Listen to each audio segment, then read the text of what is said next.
Hey everybody, welcome back to Run and Gun. In this video, I'm going to show you guys how to make your fall colors pop. So here's our before image, and you can see it's kind of raw, it's kind of flat, it's bland, and we are going to make those fall colors really pop. So if you go ahead and zoom in here, you can see all the beautiful, the reds, the oranges, the greens, everything that you saw in real life. But like with film developing, with digital, you have to make those colors pop. So what we're going to do here is we're going to go to our settings up here at the top and reset all of those settings so you can edit along with me if you want to open up one of your fall colors photos, and feel free to pause this video and restart it at any time. So I'm going to start by cropping here. We really don't need this sky. It doesn't add much. And I really want to focus in here on just the colors of this mountain range here in the Smokey Mountains in North Carolina. So I think that looks good. That looks fine to me. We cropped out that sky. And now we're going to go up to our calibration tab. And this is really the secret sauce to editing fall color photos. I'll take my shadows, turn those down just a hint.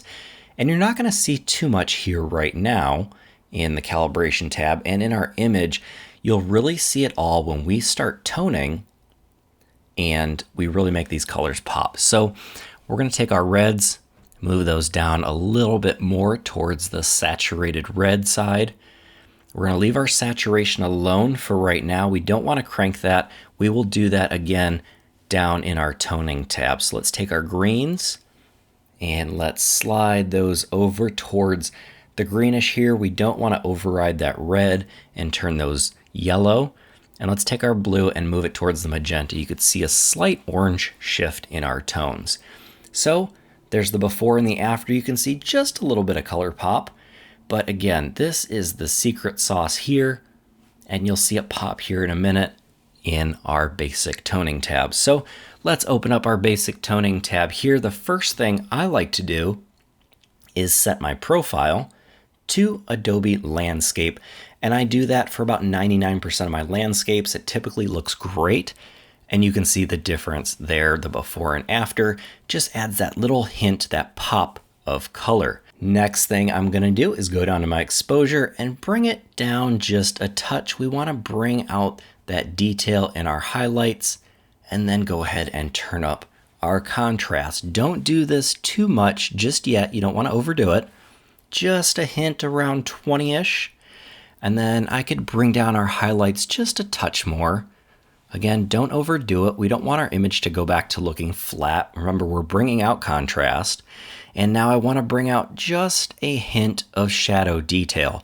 Again, the more shadow detail you bring out, the more noise you bring out. So we want to be subtle. Now with our white tones, we'll bring this up a touch. And again, we're making this image pop by giving it contrast and expanding our histogram. Take our black tones, turn those down a little bit. That's looking pretty good. Kind of deepen those shadows, make those nice and rich. You can see here if we zoom in, we have a little bit of detail on our shadows, but it should be a little bit dark. That's even how our eyes perceive the shadows. We don't want to see too much detail and make this look like a terrible HDR image. So this image was looking a little bit cool. I will bring up the dehaze because we did play with those cyan colors, and this mountain range probably was about a mile away. So there was a little bit of haze in the air. There was a little bit of fog in the Smokey Mountains. There's a quick before and after check. I like to do that fairly often. And now you can see what we did with our calibration tab is really starting to pop. So remember when we talked about vibrance and saturation? I'm going to bring up our vibrance here a little bit.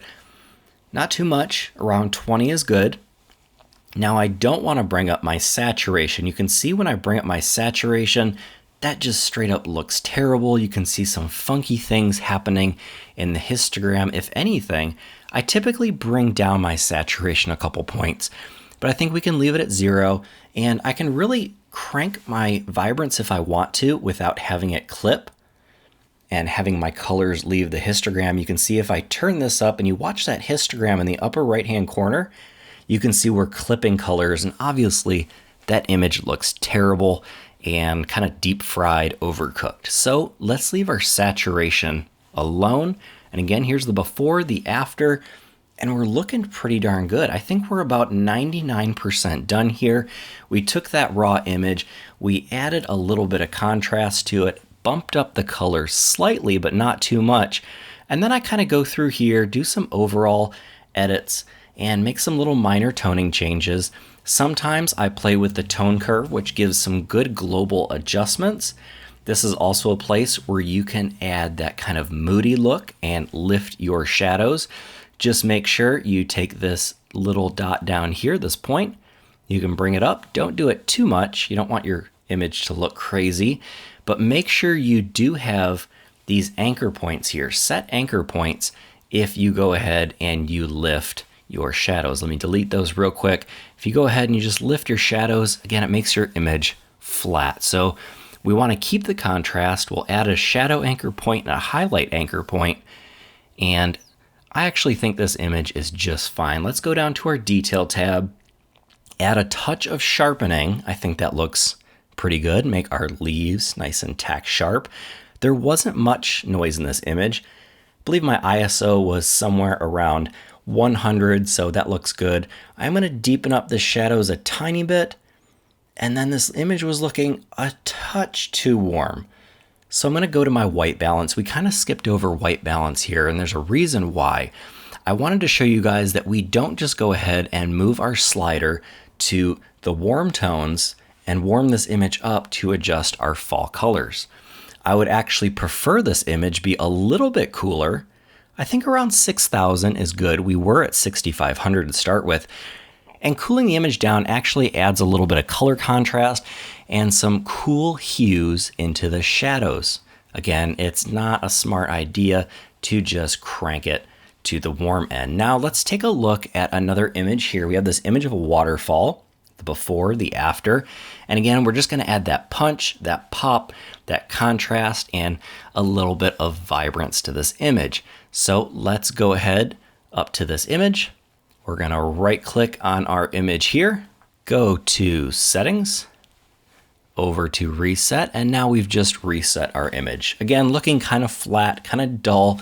It looks so much better in real life. So what we're going to do next is go over to our calibration tab, close this basic tab, open calibration, and do quite similar to our other image. We'll just kind of eyeball it here, bring those shadows towards the green, a little bit of tint, bring that red primary and move those oranges towards the red, move our greens over here a little bit, move our blues.